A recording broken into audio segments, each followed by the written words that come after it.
Episode 17 of A Christmas Crisis. Christmas Eve Choices. It was Christmas Eve. Andrea and his friends, Hosie and Josh, were already planning how to make this celebration unforgettable in their own way. They decided to attend an all-night party together. At the party, there were several drinks available, but they were strictly alcoholic. Joel declined. He hardly drank alcohol. His father had been a drunkard, a man whose life was often marked by misery, and because of that, Joel had promised himself to stay clear of alcohol. When he explained this, Josh and Hosie found it amusing. It was the first time Joel had ever mentioned such a decision to them, and they assumed he wasn't serious. But just a sip of alcohol won't do any harm, Josh said lightly. Joel shook his head. I mean it. I'm not taking any alcohol. The conversation died there. The three boys fell silent and began to move to the rhythm of the loud music filling the room. Not long after, a lady approached where Joel, Hosie, and Josh were seated and whispered something into Josh's ear. Josh responded with laughter and cheerful nods. Moments later, he stood up and followed her, leaving Joel and Hosie watching curiously. When Josh returned, he was holding 3 small cups, which he placed before them. Surprised, Joel asked what the cups were for. Hosie, who didn't seem surprised at all, answered quickly. He said they were meant to help Joel control how much alcohol he would drink, so he wouldn't overdrink. Josh smiled in agreement and began pouring alcohol into each cup. Joel didn't argue, he simply watched. Suddenly, Josh reached into his pocket, pulled out a small wrap, and poured some of its contents into his own drink. Joel watched in shock. He knew exactly what it meant. Hosie, however, remained calm. Josh then moved towards Hosie's cup to add the substance, but Hosie declined at once and lifted his cup away. Josh said nothing and turned to Joel instead.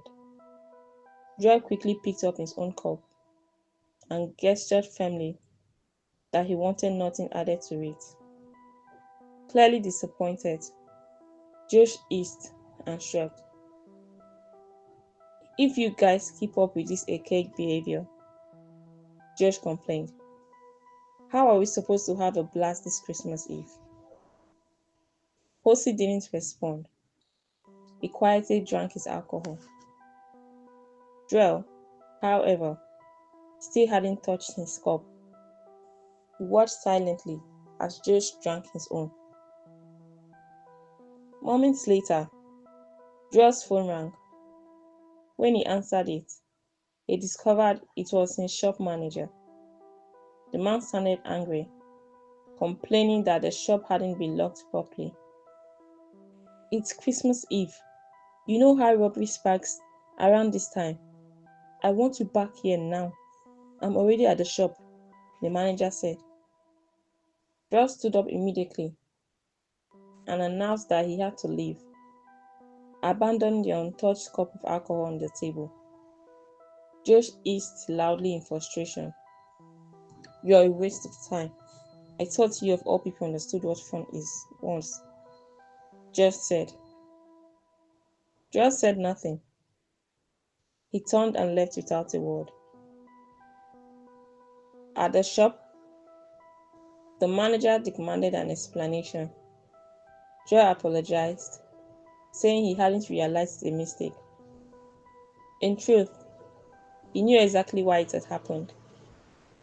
He had been in a hurry to meet up with Josh and Hosie for the party. After locking up properly, they parted ways. On his way home, Joel debated whether to return to the party or go straight home.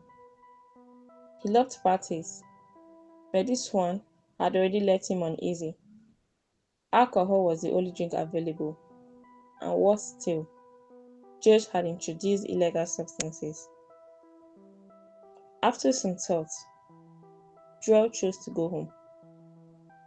The next morning, Christmas Day, Joel was woken early by his ringing phone. It was Hosie. His voice was tense and urgent. Joel, please come back to the party venue. Josh is out cold. It has to be the substance he added to his drink. Others are out too, and the people who are still okay are leaving before the police arrive. Please help me. Joel agreed instantly and rushed to the venue. As he moved, memories flooded his mind. He remembered the Christmas Eve years earlier when he had been brought home drunk, just like his father had so often been. He remembered the disappointment on his mother's face when he regained consciousness. That moment had changed him. Ashamed, he had promised himself never to drink alcohol again. He remembered the book that said, even one sip of what you vowed to quit was the doorway back into the habit, because small sips never stay small. Joel was grateful he had refused the alcohol. At the party venue, Joel found Josh lying unconscious on the floor, with Hosie standing helplessly over him. What happened? Joel asked. Hosie shook his head. You already know the cause. Together, they rushed Josh to a nearby clinic. After several hours, Josh regained consciousness and was declared stable. As they walked back from the clinic, silence hung heavily among them until Josh finally spoke. Guys, I'm sorry for making you spend part of the Christmas at the clinic. It won't happen again. Hosie, clearly irritated, reminded Josh how lucky he was they had acted quickly. He repeated what the doctor had said, that things could have turned out much worse if Josh had arrived any later, considering the illegal substance and the amount of alcohol he had consumed. Josh said nothing, his regret evident. Joel nodded and spoke quietly. That's why making the right choices is always better than chasing a spark in dopamine. In the end, it's the outcome we are left with. Josh nodded, sober and thoughtful. Hosie added, at least you understand now. Never take illegal substances, not even in your drink or anything you consume. You always claimed it was safer than taking it directly. Now, you've seen the results of what I kept warning you about. Josh didn't reply, but a faint, humbled smile crossed his face. Then Joel said, even if you ever choose to drink alcohol, it should be in a reasonable and healthy quantities. Protect your health. It's always the better decision. The three boys agreed. They parted ways, wishing one another a safe and healthy Christmas, filled with good choices and sound decisions. They laughed softly and headed home. That Christmas, Josh learned a lasting lesson about decisions and consequences, and he promised himself to protect his health so he could live to experience many more Christmases to come. Keep enjoying the episodes of A Christmas Crisis at achristmascrisis.wordpress.com.